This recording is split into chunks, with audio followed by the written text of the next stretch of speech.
Hello, and welcome to Tea with Phoebe D. um, in case you haven't ever watched one of my videos before, I'm a women's sexual and emotional empowerment coach. So basically, I teach women tools to free themselves from guilt, shame, fear, anything that holds them back in their life and their sexuality. And I help them to fall madly in love with themselves and their bodies and their sexuality. This is week 15 out of 15 for my live YouTubes.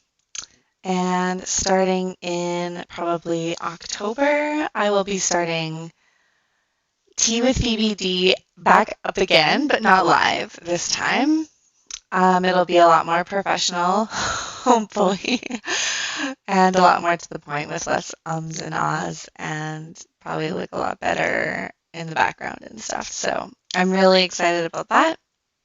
And I'm also excited about my new mug that my husband got me. It says, "Roses are red, foxes are clever. I like your butt. Let me touch it forever." So yes, I'm getting a collection of mugs. I'm not sure if you saw a couple weeks ago, I had a Tea with Phoebe D mug that my friend Lucy got me. And yeah, it's very exciting. So for my last live call today, being as I am not yet trying to get the most attention-grabbing titles and working on my SEO and stuff like that, I decided that I can kind of talk about whatever I want without it having to be exciting. And so I decided to talk to you about something I learned this last year, where so often we can zero in on a situation, experience, feeling, or sensation, and that's really all we focus on, and it's hard to get out of it. And we know that it's affecting us, and we know that we want out of it, but we're just stuck. And usually it's a very strong feeling, like anger, fear. I find for myself usually fear and anxiety are the big ones.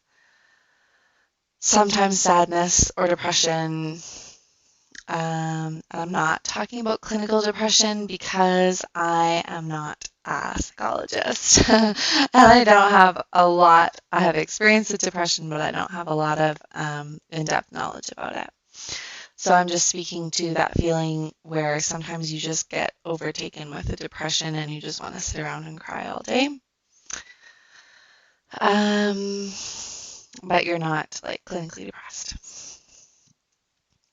So we zero in on these and we feel like this is who I am, or this is all I can focus on. I am afraid of abandonment. I don't feel safe. I am not enough. I don't have what it takes. All of these kind of things can be overwhelming. And something that I learned in my course was that if you focus on this feeling, the one that you're feeling, like let's just use fear. So you feel the fear and you notice the fear in your body, and you can say, okay, fear, like to me personally, fear feels like kind of like a black hole in my stomach, and my arms and my chest feel really alive because my heart's beating really fast, and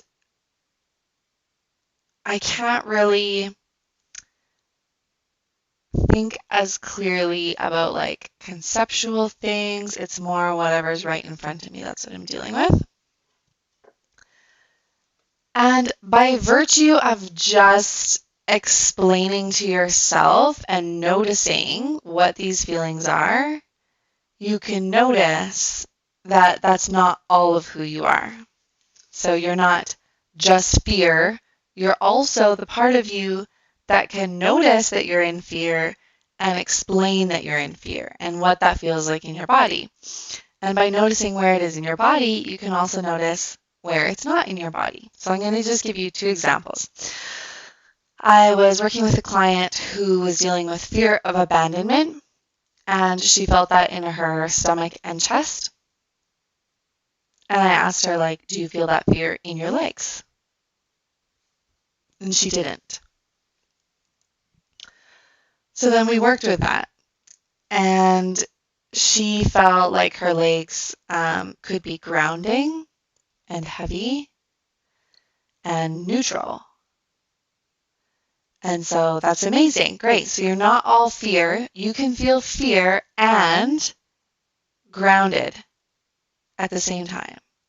Or you can feel fear and neutral, not fear, at the same time. I had an interesting experience a while ago when I first learned about this, where I was feeling really unsafe. I think there was something in my life that was really uncertain, and it made me feel scared and kind of unsafe, not like physically unsafe, but just like I didn't really know where I stood or something along those lines. And I was just like in this panic, like anxious, churning place, and like it was in the middle of the night. I couldn't go to sleep, and it was just like that's all there was. And I'm sure most of you know exactly what I'm talking about. So then I thought, okay, how am I safe?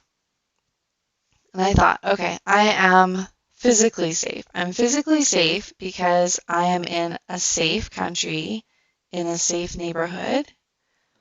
I trust my neighbors, the ones that I know. I trust my husband. I feel safe with him. I feel safe with our little boy. Our house is locked. And yeah, so those are all the ways that I feel physically safe. And then I thought, I also feel safe with myself because I'm learning these tools, and I know that I have resources I can go to, like I have psychologists, and I have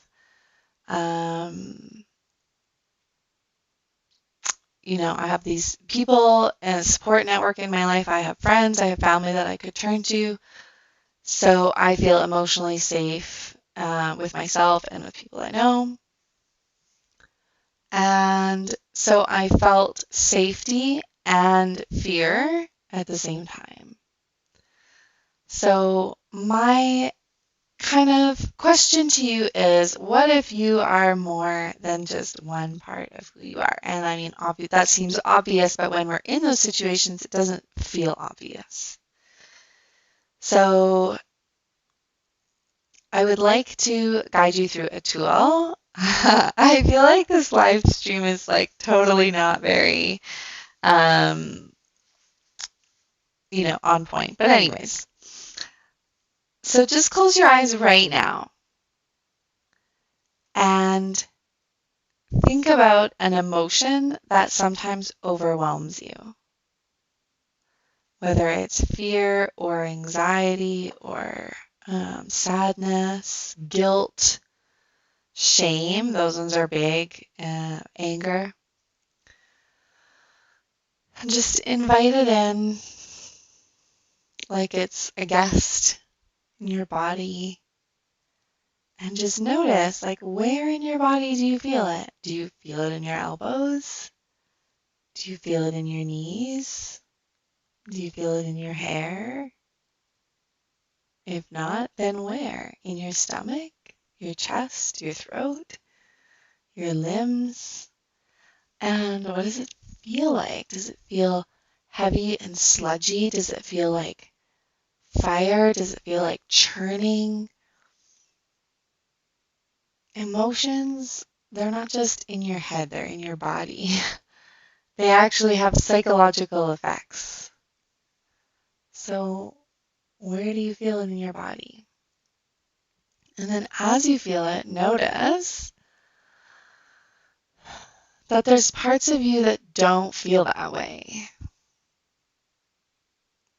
Your fingers or your toes, your elbows, your knees, the ones I mentioned before, those are usually good points of neutrality. Or it might be like whole chunks of your body, like, wow, my entire, like from my waist down, I don't feel fear or I don't feel guilt. Oh, it's just in my neck or it's just in my chest or my stomach. And so notice that you can feel two things at the same time. I call this emotional flexibility. And you are greater than this feeling. This is a very real experience, and this is a very real feeling for you. And you're more than just that one feeling.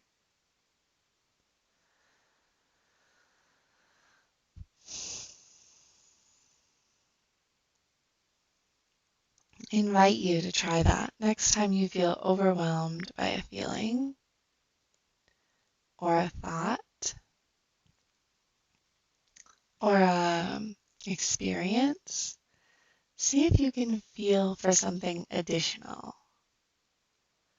A place that feels neutral, a place that feels grounded. And what that does is it just gives you a bigger view, basically, of your life or what's going on at the moment. And it helps us to deal with the one thing that is bothering us, or the 10 things that are bothering us. I also wanted to mention that we are more than this one thing that we experience, and that means that so are others. I am finding in our world right now, people are often judged by a single belief that they have. Or people are judged by a single outburst. Or just one kind of way of being. It's usually beliefs, actually, in this day and age.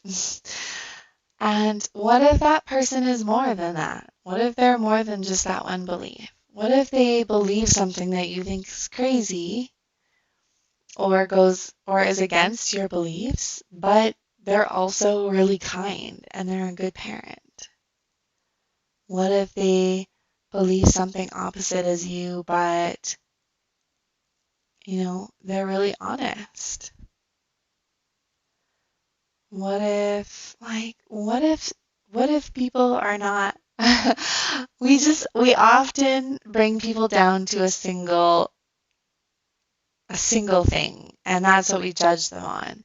And this can happen in comparison too between women, especially women, where you judge a woman based on one characteristic that she has that you think is better than yours, and that's where it stops. It's not like, yeah, maybe she has a better nose than I do, but who is she as a person?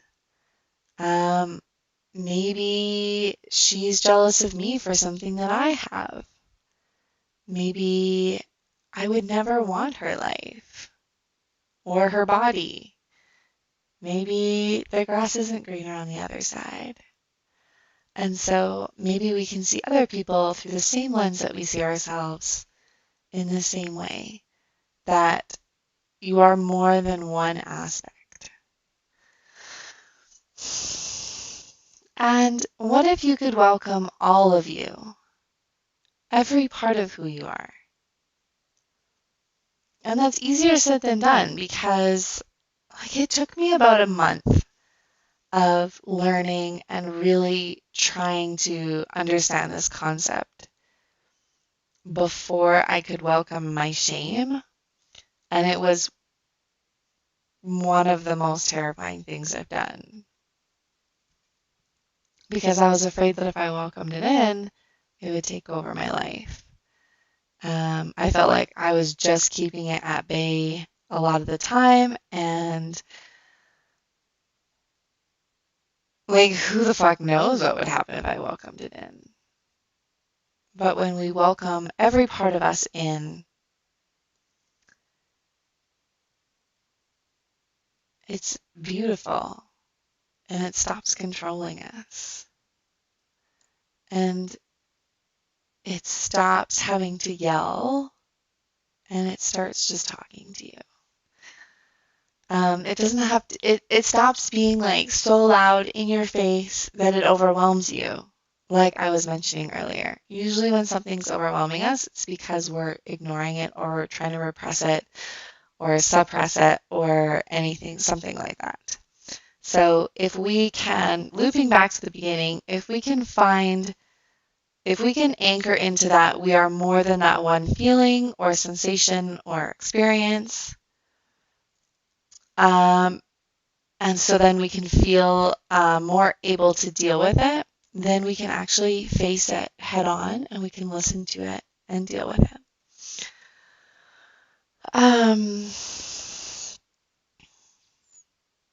Yeah, so I hope that makes sense. I'm not sure if it does or not, if that will be helpful at all, but it's been really helpful for me. And I don't know why, maybe like everybody else knows this except me, but it was a really new concept for me that maybe I could feel like 2 feelings at the same time, or 3 feelings, or 4 feelings, or 5 feelings, and be able to notice them. And it was hugely expanding for me in my life. So I wanted to share it in a way that hopefully makes sense to you. And if not, you can write me an email or text me if you have my number and ask me about it. Ask me more specifics about it, and I'll help you as best I can. But that concludes my live Tea with Phoebe D's, and I look forward to seeing you in October. And I really hope that I really wanted to say thank you if you have been watching along with me and followed some of my teas, because I am a total baby at this. I do not know what the hell I'm doing, and I've been learning as I've been going along, and I'm really grateful for all the support I've gotten along the way. So thank you so much, and I hope you have a wonderful rest of the summer, and I will see you in the fall.